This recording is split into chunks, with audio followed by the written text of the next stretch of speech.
Should you be talking to cold leads? What do you think? Should you be dialing cold leads? Some say that you should. Others say that you shouldn't and that it's just a waste of time.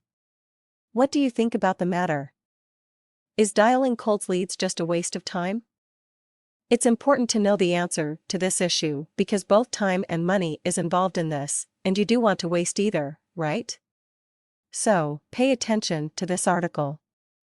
It is critical. To answer whether or not it is necessary to dial cold leads, we have to look at what it is we are trying to accomplish with our business, and what it is that our business needs.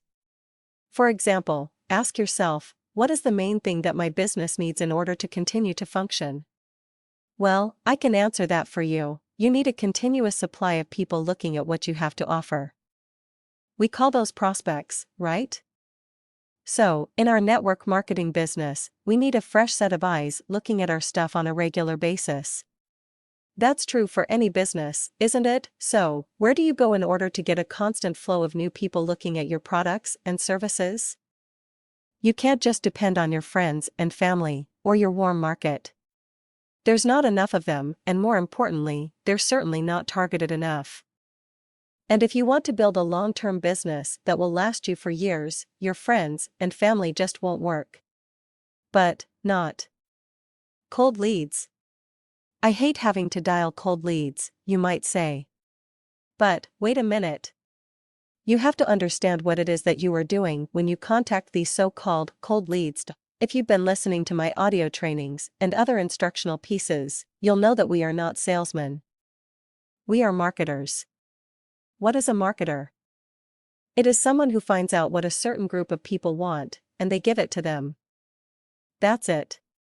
We never sell. Understood? So, when we contact people, even if we've never met them before, we contact them based on their needs, not our own. Does that make sense? So, when we contact them, be it over the phone, on the internet, or in person, what we're really doing is introducing ourselves, acknowledging that they're looking for help, and offering to give them assistance. This approach is completely stress-free because you're not pressuring them to buy anything. You're simply establishing a relationship with them, again, based on their needs, not our own. And they will thank you for it. This strategy follows the natural flow of human dealings. For example, when you're talking to someone, do you like it when the person you're conversing with just talks about himself all the time? Of course not. Even if you're a shy person, and don't like to talk a lot, you still don't like to hear someone talk about himself all the time.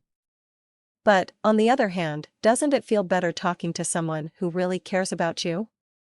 Someone who actually asks how you are and then listens to what you have to say. Don't you feel more comfortable conversing with someone who actually talks to you about something that's interesting to you? So, that's what we're actually doing when we speak to so-called cold leads. Many people get frustrated with cold leads because they don't know what they're doing. They're trying to sell people.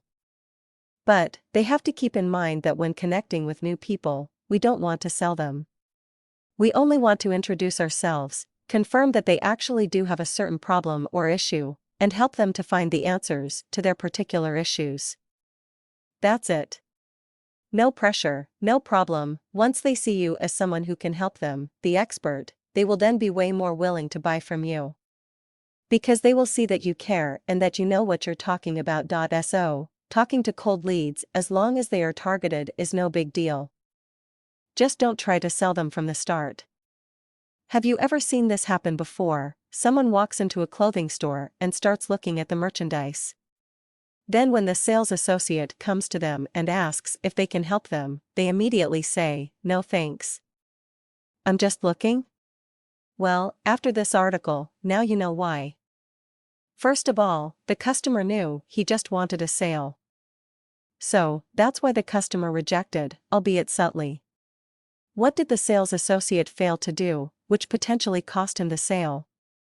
3 things. 1. Introduce himself. 2. Acknowledge/find out the customer's needs. 3. Provide assistance based on those needs.